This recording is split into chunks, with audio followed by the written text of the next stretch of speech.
গতকাল মালদা এবং তারপর আজকে সিঙ্গুরে সভা করতে চলেছেন প্রধানমন্ত্রী। খুব শীঘ্রই তৃণমূলের অপশাসনের অবসান। মালদার সভার ছবি পোস্ট করে হুঙ্কার জানিয়েছেন নরেন্দ্র মোদী। গতকাল মালদায় সভা করেন, আজকে সিঙ্গুরে সভা করতে চলেছেন প্রধানমন্ত্রী নরেন্দ্র মোদী। সিঙ্গুরের টাটা বিদায়ের 18 বছর পর আজকে তিনি সভা করতে চলেছেন। অবশ্যই শিল্প নিয়ে কি বার্তা দেন সেদিকে প্রত্যেকের নজর রয়েছে। এবং তার আগে গতকালও আমরা দেখেছি মালদার সভা থেকে শিল্প থেকে শুরু করে অনুপ্রবেশ একাধিক ইস্যুতে তৃণমূল সরকারকে আক্রমণ শানিয়েছেন তিনি। এবং এবার মালদার সভার ছবি পোস্ট করে তিনি হুঙ্কার দিলেন খুব শীঘ্রই তৃণমূলের অপশাসনের অবসান হবে।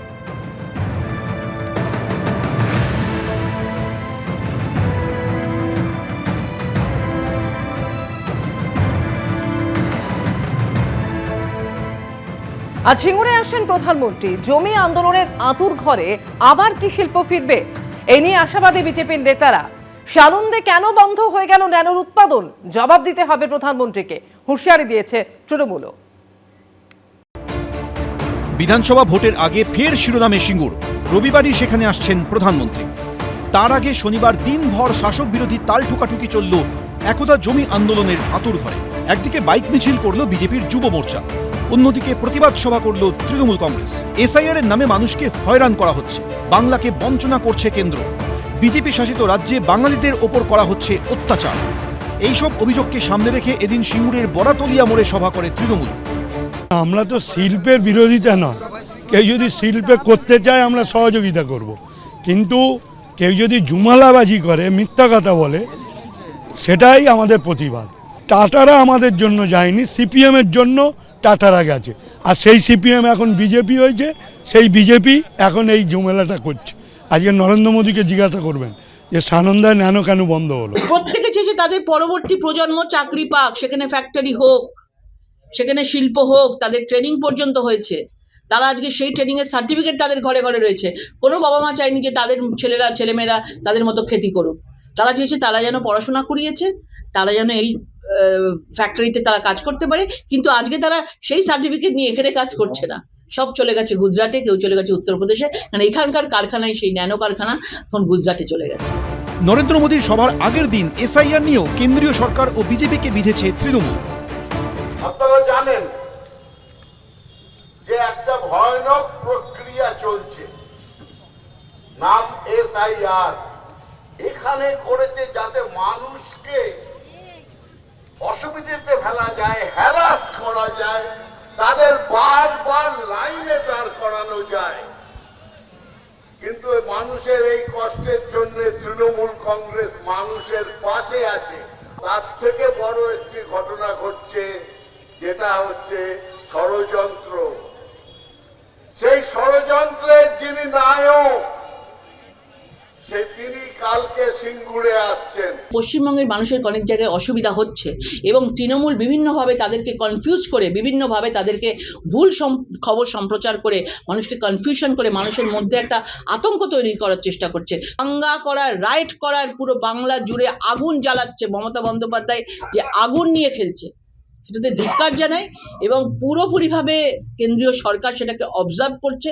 প্রধানমন্ত্রী সভার আগের দিন সিঙ্গুরে বাইক মিছিল করে রাজ্য বিজেপি যুব মোর্চা। দলীয় পতাকা নিয়ে প্রধানমন্ত্রীর ছবি দেওয়া টি শার্ট পরে মিছিল করেন বিজেপি কর্মী সমর্থকরা।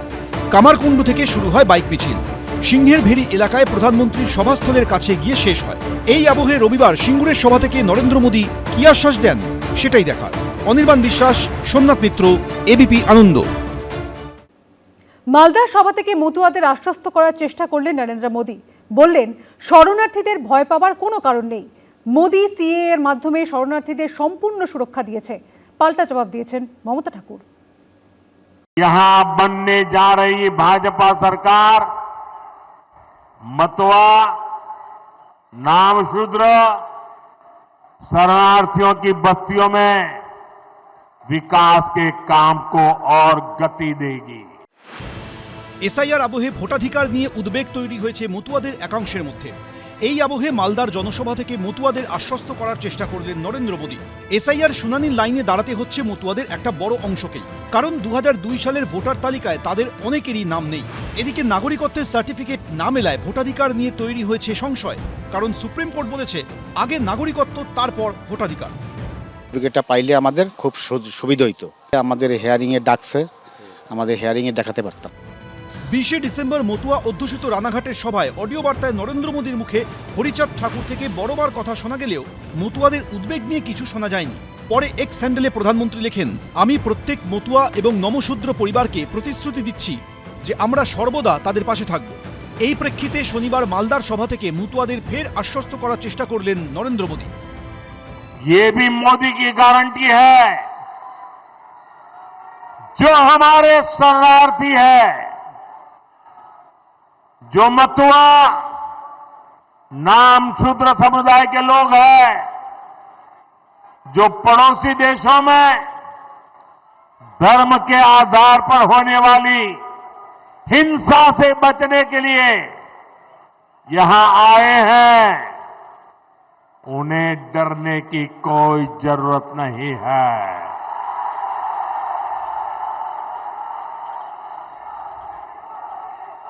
ऐसे साथियों को संविधान ने भारत में रहने का हक दिया है। मोदी ने सीएए के माध्यम से शरणार्थियों को पूरी सुरक्षा दी है। আওতা বিজেপির মুখে শুনতে শুনতে আমরা মতুয়ারা পাগল হয়ে গেছি, বিশ্বাস আমরা করি না। দ্বিতীয় জিনিস হচ্ছে যে আজকে যেখানে যেখানে যে বুথগুলো পশ্চিমবাংলায় মানে এসআইআর এর যে পড়ছে ফর্মগুলো ছাড়ছে পুরো বাদ পড়ছে আমাদের মতো। তো এই মিথ্যে ভাওতা আজকে মোদি দিচ্ছে যে শরণার্থীদের, আমরা শরণার্থী কেন ঘুষপট কেন তাদের প্রমাণ করুন। এখন তাদের মুখে আর মুসলমান নেই, মতুয়াদের ভয় পাওয়ার কারণে ভোটটা কাটছেন কেন? 2002 সালে যে ভোট পেতেছিল মতুয়ারা, সেটা নিয়েছিলেন, তাহলে কাটছেন কেন? সেই প্রশ্নের উত্তরটাকে আপনি দিন। কোন সংবিধানে কোন ধারায় অধিকার আছে জানতে চাই। প্রধানমন্ত্রীকে যদি স্পষ্ট ঘোষণা করেন যারা একটানা 5 বছর আমাদের দেশে আছে সবাইকে আমরা নাগরিকত্ব দেবো, তবেই মতুয়ারা নাগরিকত্ব পাবে। তাহলে মতুয়াদের কোনো অতিরিক্ত সুবিধা সংবিধান নেই। এরা বিভ্রান্ত করছেন, অসত্য কথা বলছেন। মতুয়াদের আসল শুভাকাঙ্ক্ষী কারা তা নিয়ে তৃণমূল বিজেপির মধ্যে লড়াই কিন্তু দীর্ঘদিনের।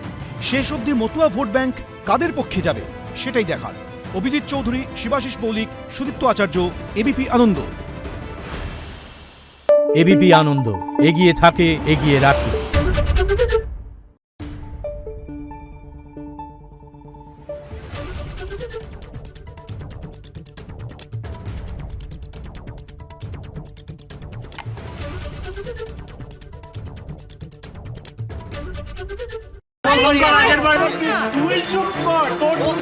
বাংলা ঝামেলা চায় না, বাংলা খবর চায়।